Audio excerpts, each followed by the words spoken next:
When you understand personality preferences, you can more readily appreciate the differences between you and the people who are closest to you, such as your spouses, maybe your partner, your children, your friends, even other family members.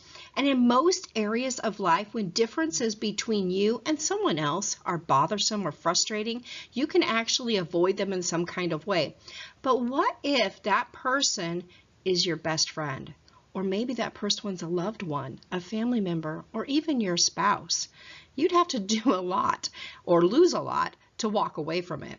So knowledge of personality type allows us to see the differences as those, just as being different, not right or wrong, we're just all different. So instead of labeling someone or putting value judgments on their behavior, you can start to see that behavior reflects their personality type or their preference. And it's not really designed to offend you or frustrate you or make you angry. Many couples can learn to appreciate the differences and even can see them through a humorous light. The INTP as a partner tend to be very independent and clever. They enjoy intellectual pondering and engaging in intellectuality, and they want an intelligent partner who can match their ability to think critically. They have little appetite for the mundane aspects of life, and they disregard the usual rituals of a relationship. They are rarely interested in tradition and prefer to have a lifestyle that has more parties involved, even if it might look unconventional to others. They're tolerant of individual preferences, but they're rarely going to do something that they are told that they should do. They like to analyze the theory behind everything and may interrupt or interpret human interactions with a detached logic of any kind of psychological researcher. They may find others difficult to deal with when they cannot understand the logic behind their behavior. And when things get too emotional, they're going to retreat into themselves and their own inner world of thoughts and ideas. They need plenty of space in a relationship to really explore their thoughts, their ideas, and their interests. And they're going to value a partner who is going to appreciate their creativity and their problem-solving abilities, and especially one that understands their need for autonomy. With their partners, they tend to live really rich worlds, but that's inside their heads, and it's going to be full of imagination and excitement. However, this means sometimes that they find that external world really is going to pale in comparison. This is going to result in a lack of motivation for them to really form and maintain some relationships. They're not very likely to have a very large circle of significant relationships in their lives, and they're more likely to have very few close relationships, and they're going to hold those relationships in great esteem and with great affection. Now remember, their primary focus and attention is inwards. That means that they're going to really need some clarity from abstract ideals, and they're also not going to really be naturally in tune to other people's emotional feelings and needs. They're going to be somewhat difficult to get to know at times because they do hold back parts of themselves until the other person has proven themselves worthy of hearing the INTP's thoughts.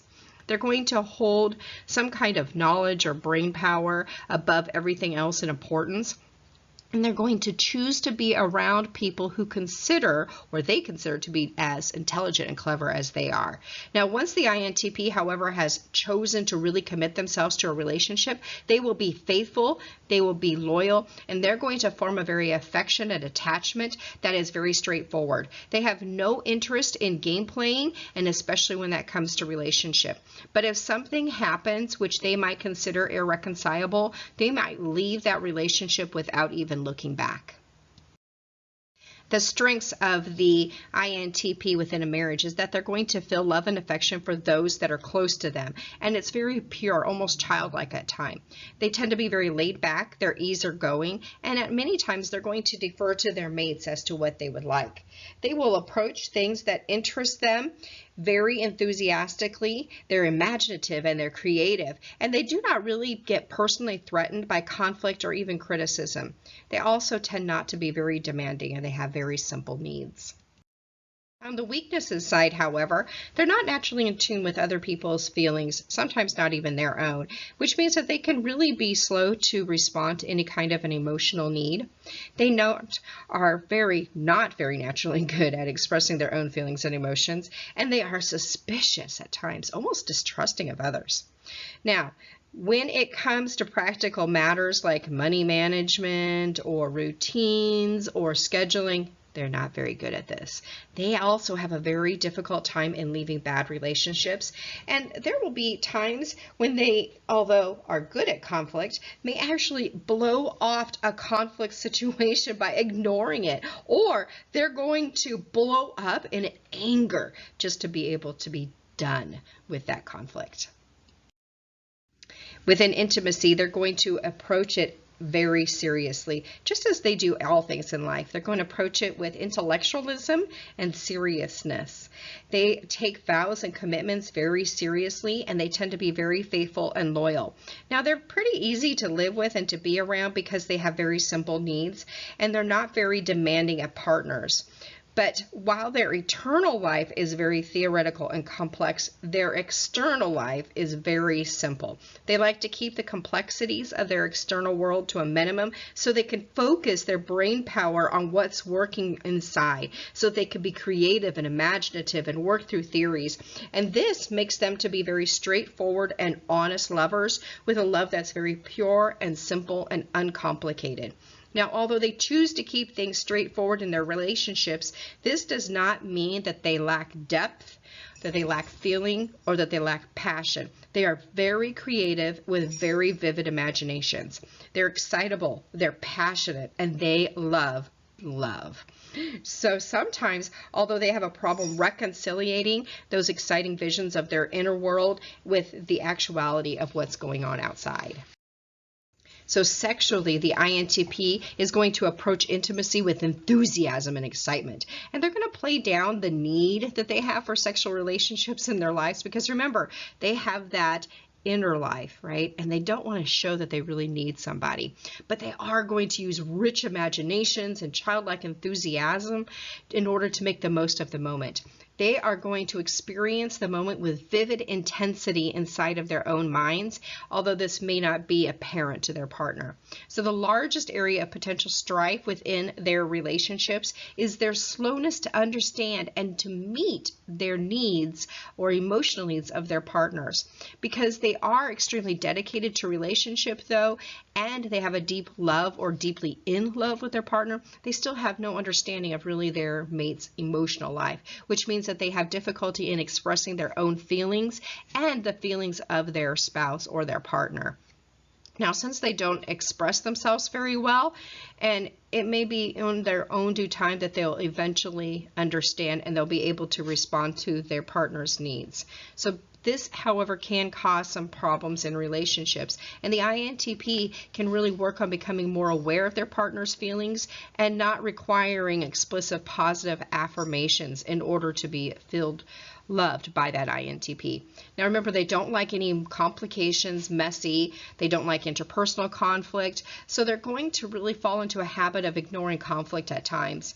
Now, if they have to face the conflict, they're going to face it from an analytical perspective, and this may aggravate the conflict situation if their partner simply wants to feel that they are supported and loved. Most people, however, want to be encouraged, affirmed, and supportive when they're upset, and that INTP needs to practice meeting those kinds of needs within conflict situations.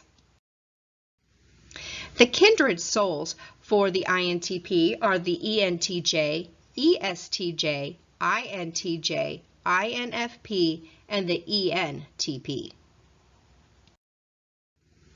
So let's look at why we have chosen those kindred souls. So our natural attraction to people who share our dominant function, but who use it in different directions, works very well for us. We not only flip-flop that introverted or extroverted trait, but we're also going to flip-flop the judging and perceiving trait. So in this way, the partner that we choose for ourselves is going to have a very different approach to dealing with the external world. But if we're laid back and indecisive, then generally our partner is going to be structured and decisive. And if we're reserved, our partner is going to be outgoing. For all of our apparent differences, though, we do still have a common vision of what's really important in life, and that creates the foundation between these kindred souls. Although we really believe that this model is going to work well in finding and maintaining healthy relationships, it's important to remember that it's only a guideline. just a guideline to help understand and to give some tools and some ideas of things that value in a relationship, but they're not meant to be followed strictly. So remember that any two well-developed individuals of any type can make a relationship work.